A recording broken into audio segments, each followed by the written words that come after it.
O Guia-me tem a alegria e a honra de entrevistar o pastor, professor e autor Augusto Nicodemos, que está lançando seu mais recente livro chamado Confissões de um Pregador. Pastor, muito obrigada por estar aqui conosco. Oi, Luana, eu é que agradeço o privilégio de participar dessa entrevista para o portal Guia-me, sabendo da importância do portal, do alcance, da credibilidade. Então, a honra acaba sendo, na verdade, minha, viu? Muito obrigado pela oportunidade. Como surgiu a iniciativa de escrever um livro voltado aos pregadores, desde os iniciantes até os mais experientes? Na verdade, o livro, mesmo sendo destinado a pregadores, ele acaba sendo um livro útil também para aqueles que vão escutar os pregadores. Então, eu já começaria dizendo isso aí, não é? Que você que está nos escutando, mesmo que não seja pregador, mas com certeza você vai ter bastante proveito, você vai aprender a entender por que é que os pregadores fazem certas coisas, porque deixam de fazer outras. Isso vai ajudar você a entender melhor o pastor da sua igreja na tarefa dele de pregação e assim por diante. Bom, a ideia do livro surgiu quando eu estava tirando um tempo de descanso de 5 meses que me foi concedido pela minha igreja nos Estados Unidos, e eu então resolvi colocar em prática esse projeto que de algum tempo já vinha sendo cobrado pelos colegas, pelos irmãos e amigos, já que durante 40 anos de pastorado, a pregação, eu diria, é a área mais forte do meu ministério, e as pessoas perguntavam: por que você não escreve um livro sobre isso, né? Eu tenho mais de 50 títulos publicados e nenhum sobre pregação. Então, eles disseram: por que você não faz isso? E eu vim adiando, Luana, porque eu nunca estudei homilética, que é a arte de preparar sermões, nunca estudei formalmente, nunca me dediquei a isso, né? Meu estilo de pregação, minha forma de pregação, meio que surgiu naturalmente aí como resultado de uma série de fatores. Então, eu não me sentia muito à vontade para escrever um livro de homilética. Então, resolvi escrever um livro sobre pregação, mas que fosse também sobre o pregador e a partir das minhas próprias experiências durante esses mais de 40 anos de ministério pastoral como pregador. E aproveitei, então, aquele tempo lá nos Estados Unidos, não é? E usei para me dedicar a escrever o livro. O livro foi feito em 5 meses, mas também eu trabalhei bastante, não é? Quase não fazia outra coisa a não ser realmente alimentar o livro e ver os capítulos, enfim, ele é bem completinho, bem amplo. Tenho certeza que não só pregadores, mas o público em geral será bem beneficiado e terá grande proveito do livro que está sendo lançado. Agora, indo para o conteúdo do livro, o que um pregador deve evitar? Quais são os maiores erros que você tem notado nas atuais pregações? Olha, Luana, eu não quero ser crítico, não é demais com os meus colegas, todos nós temos nossas fraquezas e áreas fortes na área de pregação, mas eu diria que, em geral, o principal erro que deveria ser evitado é o pregador pregar ele mesmo, ou se expor, ou se exaltar, ou se apresentar de maneira pretensiosa. Isso o público percebe e o público reage. O povo de Deus não sabe que Deus resiste ao soberbo, mas dá sua graça ao humilde. Então, o pregador devia ter essa postura de humildade, de saber suas limitações, o seu lugar no reino de Deus, saber que tem outras pessoas que fazem o que ele está fazendo muito melhor e que ele é um instrumento no reino de Deus, não é? E que deveria, então, evitar falar dele mesmo, se exaltar ou usar a posição privilegiada de pregador para se promover. Eu acho também que um outro erro que deveria ser evitado é usar a pregação para divertir e entreter o povo. A tarefa do pregador é expor a palavra de Deus. É só isso. E é isso que o povo quer dele. As pessoas que vão nos ouvir, elas querem ouvir a Deus, elas querem ouvir a palavra de Deus, elas querem entender a Bíblia. E a tarefa do pregador é aquela que Paulo disse a Timóteo: prega a palavra. E um dos erros mais comuns hoje é que o pregador prega tudo menos a palavra. Não tem exposição bíblica, não tem ensino bíblico, não tem explicação do texto, não tem dizendo como é que aquele texto se aplica a nós hoje, não tem explicação sobre o sentido original pretendido pelo autor e o seu significado para o cotidiano. Então, falta exposição bíblica nos dias de hoje. Então, esse é um erro que eu acho que deveria ser evitado. Um outro erro é a falta de relevância. Os pregadores, às vezes, estão pregando sobre assuntos sobre os quais ninguém está perguntando, estão dando respostas para perguntas que ninguém está fazendo. Então, são muito acadêmicos ou então tratam mais das suas questões pessoais no púlpito do que realmente procurar dar uma resposta para Dona Maria, que na segunda-feira vai estar vendendo pastel na feira. Em que é que o meu sermão vai ajudar Dona Maria segunda-feira, quando ela estiver lá? Então, essa falta de relevância, de conexão com a vida real, faz com que, às vezes, o ministério de alguns pregadores seja irrelevante, não é efetivo, não é eficaz. Estes são alguns dos erros que me ocorrem agora, Luana, que deveriam ser evitados na pregação. Partindo agora para algumas dicas práticas, qual o seu conselho para a preparação de uma pregação centrada no Evangelho e, ao mesmo tempo, como você estava dizendo, de fácil aplicação para o dia a dia? Eu creio que a exposição bíblica é o tipo de pregação que melhor atende isso que você está falando aí. Na exposição, não é a única forma de pregar, eu quero deixar isso claro, né? Eu não defendo que a única forma de pregar a Bíblia é expositivamente, porque tem sermões tópicos, tem sermões textuais e outros tipos de sermão que Deus usa. Por exemplo, Spurgeon, que é considerado um dos maiores pregadores que o mundo já conheceu, eu não diria que ele era um pregador expositivo, ele era mais um pregador tópico, um pregador textual. Já John Stott, também um excelente, grande pregador, ele era bem expositivo. Bom, na pregação expositiva, o sermão está no texto. O sermão se baseia no texto. Enquanto que nos outros tipos de pregação, o texto está no sermão. Eu não sei se essa diferença ficou clara aí. Mas essa é a vantagem da pregação expositiva, porque ela traz a palavra de Deus diretamente para o coração dos ouvintes, não é? Então, se um pregador está querendo ser mais eficaz e mais eficiente, eu diria para ele que ele se aperfeiçoasse na arte de exposição bíblica.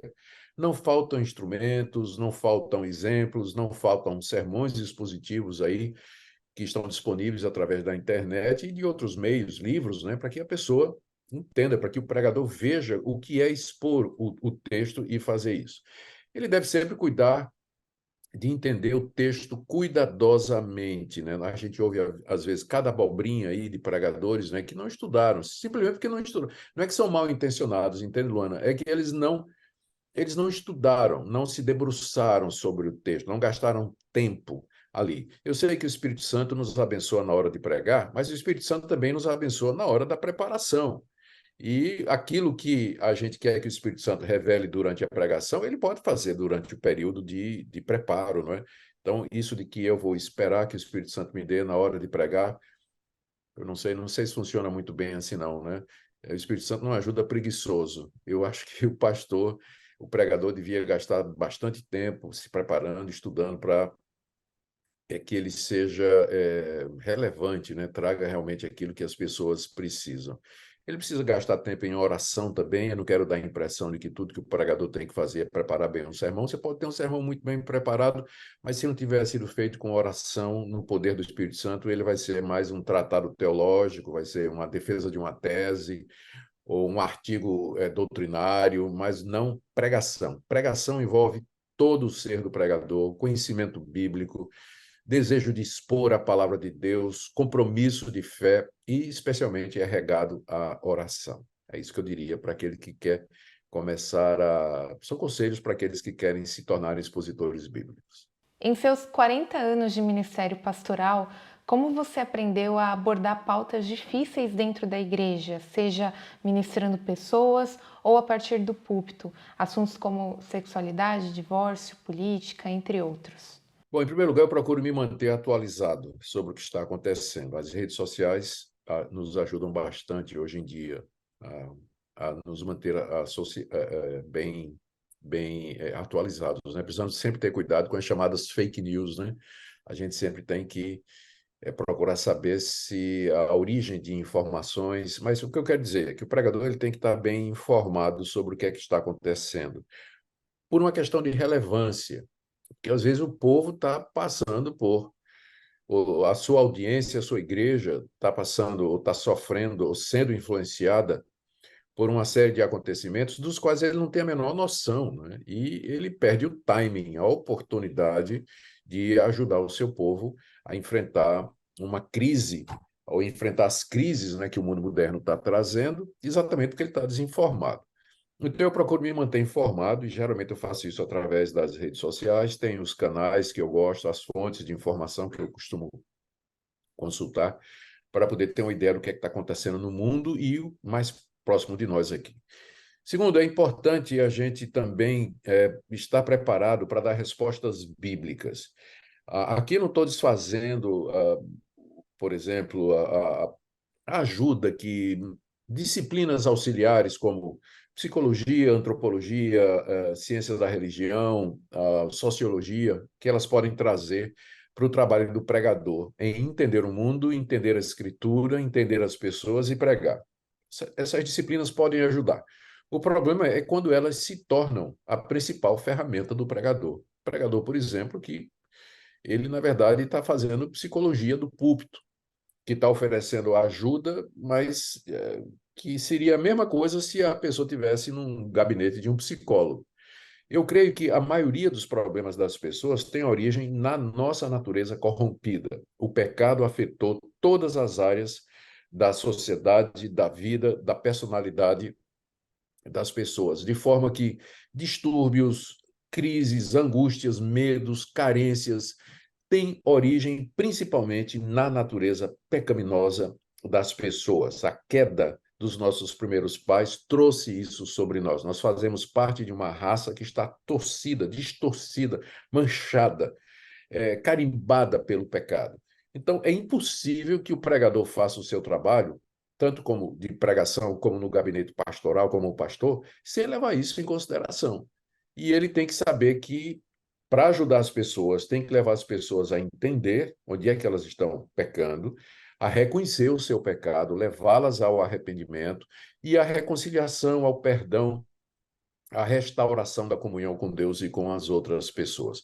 Então, veja só, conhecer o mundo, saber o que está acontecendo com a vida das pessoas, estar preparado para dar respostas bíblicas a todos esses contextos que você mencionou aí, não é? Então, sempre usar a linguagem firme, mas também gentil, sendo educado. Sabe, Luana, eu acho que boa parte desses lamentos que a gente ouve aí dos pregadores, estou sendo perseguido porque eu falei sobre a prática homossexual e tudo mais. Quando você vai olhar, você vai ver que ele falou, é verdade, mas ele falou de uma maneira que ele não precisava ter falado, de uma maneira agressiva, de uma maneira provocativa, de uma maneira sem caridade, sem amor e sem compreensão do que está acontecendo do outro lado. Isso com qualquer outro assunto. Eu peguei isso porque foi o primeiro que me veio à cabeça e sempre o pessoal reclama disso aí. Mas boa parte das perseguições, não é, críticas contra pregadores hoje é porque eles não sabem expor o erro de uma maneira gentil, de uma maneira clara, porém firme e educada, não é? Eles já partem para agressão, já partem para xingamento, rotulação, e o resultado é essa impressão de que todo pastor é uma pessoa sempre irada, não é? Irritada e que xinga e tudo mais, especialmente nas redes sociais a gente vê muito isso aí. Então, era um cuidado que a gente precisava ter na hora de entender o que é que está acontecendo e trazer uma resposta bíblica para essas situações. Hoje nós temos algo que no início do seu ministério você não lidava, mas que precisa lidar agora, que são as redes sociais. E nessas plataformas, os pregadores têm pouco tempo para responder perguntas complexas e elas acabam sendo respondidas de uma forma breve. E ao mesmo tempo, por outro lado, há muitos cristãos que debatem tudo que é falado nos comentários e a internet acaba ali se tornando um campo minado para muitos pregadores.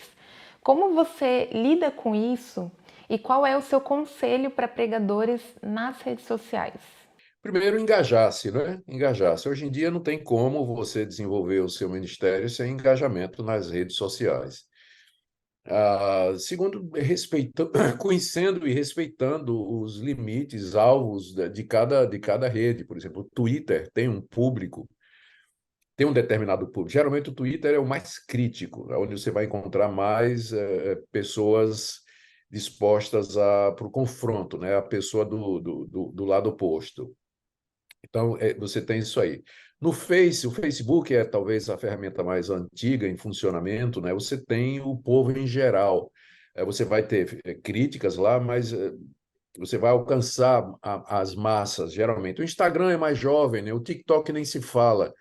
Então, o YouTube é material, é local para você, não para ter engajamento, mas para você expor material, de pregação e tudo mais. Então, o pregador tem que saber exatamente como utilizar cada uma dessas ferramentas, até se assessorar, né, de gente que conhece, né, para saber exatamente o formato, etc. O uso do Reels, para que serve o Reels, para que serve a caixinha de perguntas, e uma série de outras ferramentas, por exemplo, que você encontra no Instagram. Eu acho importante você conhecer tudo isso. A terceira coisa, eu diria o seguinte: tem comentários e perguntas que não vale a pena responder. É pegar a onça pelo rabo. Você vê que a pessoa está querendo briga, né? Então, são os chamados haters, né? Então, tem muito disso. Então, haters, eu, por exemplo, não respondo. Quando eu estou vendo que o cara está querendo partir para provocação e para uma briga, eu não respondo. Mas quando a gente percebe que a pergunta é sincera, a gente tenta responder. Você tem toda a razão quando diz que o espaço é breve. Por isso que o pregador, ele precisa desenvolver o dom da brevidade, saber exatamente qual é o ponto que precisa ser dito, porque tem muita coisa para ser dito. Então, você precisa ser capaz de saber exatamente o que é que está em jogo e colocar aquele ponto em particular. Outra coisa que é muito útil, se você tem bastante material na internet, como é meu caso, eu simplesmente coloco um link dizendo assim: olha, eu já respondi essa pergunta num sermão que eu preguei sobre esse assunto. Está aqui o link, por favor, visite, espero que seja útil e assim por diante, não é? Então, esses são os conselhos que eu daria. Engajamento, não se meter em briga, que às vezes não adianta, fica muito chato, né? Você se meter numa briga que não tem fim. Na internet, a outra pessoa não vai ceder, né? Não cede, geralmente não. Então, evitar brigas, utilizar-se de links para material mais expansivo, material mais generoso a respeito das perguntas que estão sendo feitas e ficar e ter uma atividade constante nas redes sociais, mas não a ponto de virar um pastor de internet, não é? Porque isso, infelizmente, acontece, que muitos pastores e pregadores passam o dia inteiro na internet, e eu fico perguntando onde é que eles têm tempo para estudar, preparar os seus sermões, orar, visitar, aconselhar e se envolver em outras áreas do ministério que são igualmente importantes. Eu vejo as redes sociais como apoio, como uma ferramenta de apoio para o meu ministério. Eu sou um pregador, é isso que eu sou. As redes sociais servem para apoiar o meu ministério de pregação, mas elas não são um fim em si mesmas. Não são um fim em si mesmas. Então, procuro sempre manter isso em vista quando eu vou para as redes sociais, e esse é o conselho que eu dou aos colegas pregadores. Olhando para trás, quais foram os maiores desafios a serem superados no seu ministério pastoral? Primeira questão financeira. Primeira questão financeira. À medida que a família cresce, os filhos chegam, as demandas financeiras aumentam e o pastor, o pregador, ele precisa sustentar a sua família. E um dos maiores desafios era não deixar a necessidade financeira influenciar a decisão que eu precisava tomar a respeito de que igreja eu vou pastorear, se eu aceito esse convite, sim ou não, se eu vou falar nesse lugar, sim ou não. Então, eu sei que é uma tentação muito grande para o pregador, especialmente aquele que tem demandas financeiras com relação à sua família, e ele aceita, ele vai deixar que a decisão seja tomada com base no recurso. Tipo assim, onde é que eu vou ganhar uma oferta maior? Então, essa igrejinha aqui de 50 membros que está me convidando, ou essa de 1.000 membros que está me convidando para pregar? Então, aí a decisão é feita com base financeira, né? Eu vou lá para a igreja de 1.000 membros que eu vou ganhar mais, né? Então, não é que a gente não tem que se preocupar com a família, mas eu não creio que a gente deveria deixar a questão financeira influenciar para onde eu vou pregar. O pregador, especialmente se ele é um pregador itinerante, ele tem que aprender a confiar em Deus e pregar em qualquer lugar.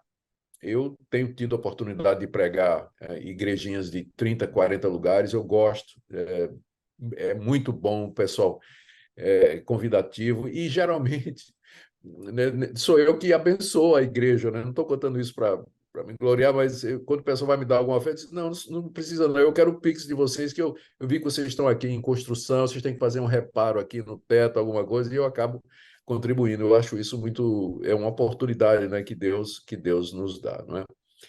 Por outro lado, é uma tentação muito grande, e como eu disse, e é um dos desafios do ministério. Um outro é a questão da popularidade. Uma vez que você se torna popular, então você é visto, você é conhecido, as pessoas vêm lhe procurar, querem contar um pouco de como o seu ministério abençoou a vida delas, querem tirar foto, querem, às vezes, gravar um áudio para uma pessoa amiga, gravar um vídeo e tudo mais. Então, existe um assédio no bom sentido, né? No bom sentido da parte daquelas pessoas que são abençoadas pelo seu ministério e gostariam de ter uma reação, né, da nossa parte. Então, o pregador precisa ter cuidado com a popularidade para ele não pensar que ele é alguma coisa.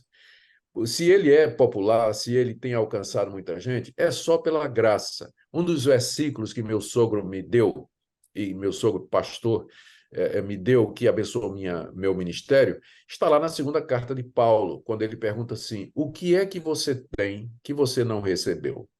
Então, se você é um bom pregador, se você tem conteúdo, isso tudo você ganhou. Isso tudo alguém lhe deu, alguém proporcionou a você. Então, não é mérito seu. Isso me ajuda a lembrar que toda a glória é de Deus e que eu não posso roubar a glória de Deus.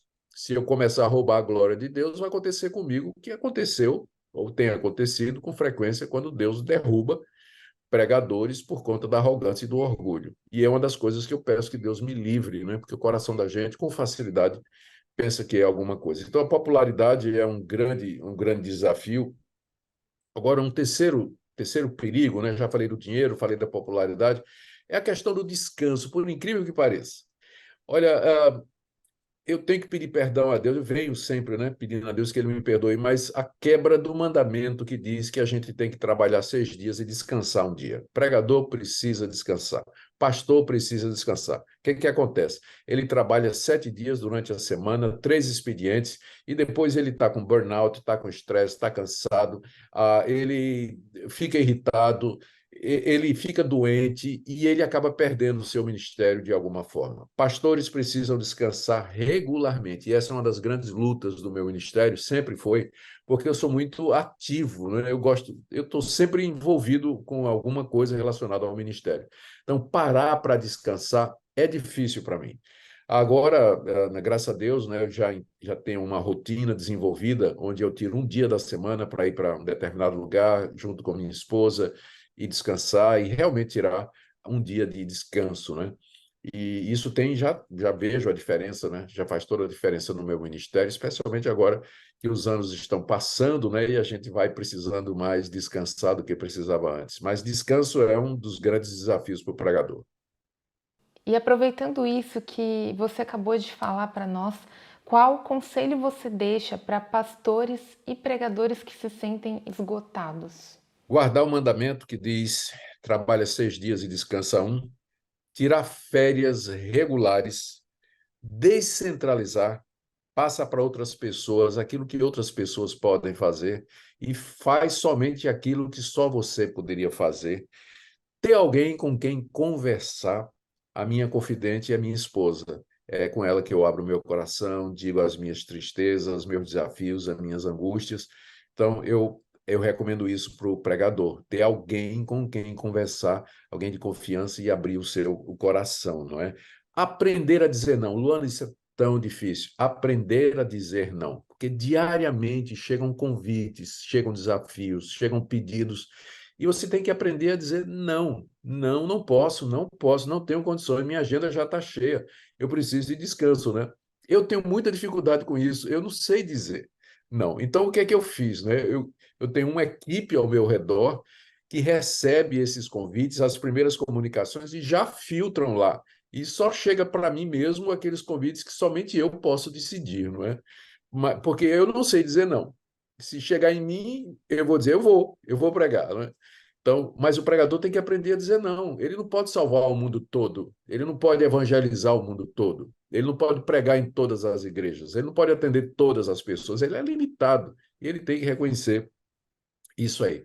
Também o pregador não deve ter expectativas muito elevadas. A gente lê biografias de grandes homens de Deus que atraíram multidões, que tiveram um ministério gigantesco, e aí a gente pensa que pode chegar a ser um deles, não é? Esses casos são raros, são poucos. A grande, enorme maioria dos pastores são pessoas simples, são pregadores regulares, pastores normais, de igrejas que vão de 80 a 120 membros, essa é a média de igrejas populacional, né, das igrejas no Brasil. Então, é um privilégio servir a Deus, ainda que dentro dessa faixa, não é? São poucos os que estão fora da curva. Então, o pregador ele tem que se acomodar a o que é real e não criar uma expectativa irreal a respeito do ministério dele, que aí ele se lança com todas as forças a buscar aquele objetivo e tudo e acaba no processo se queimando, né? Se queimando. Outra sugestão que eu daria é lidar bem com as críticas. Críticas sempre vai ter, sempre vai. Mas a gente tem que aprender a lidar com elas e deixar na mão de Deus para não deixar que elas nos destruam, né? E outra coisa, não aceitar sobrecarga de trabalho. Como eu disse, a gente tem um tempo limitado todo dia para fazer as coisas, e se a gente se sobrecarrega, vai trazer o burnout, que é uma síndrome relacionada com o trabalho, né? Vai trazer burnout. Muitos pastores, olha, as três categorias que mais sofrem de burnout nos Estados Unidos: policiais, médicos e religiosos. Está lá, junto com médicos e policiais. Então, se não cuidar, vai fazer parte das estatísticas, né? Como mais um pastor que perdeu seu ministério por conta de estresse, burnout, e cansaço, e, enfim, tudo que está relacionado com isso. Pastor, muito obrigada por essa entrevista, obrigada por ter aceitado o convite do Portal Guia-me. E eu creio que tudo que foi falado aqui vai ser de muito ensino para aqueles que pregam o Evangelho. Muito obrigada. Como eu disse, o privilégio é meu, viu, Luana? Deus abençoe vocês aí no Portal Guia-me, que use vocês para abençoar a nossa igreja querida no Brasil, a Igreja de Jesus.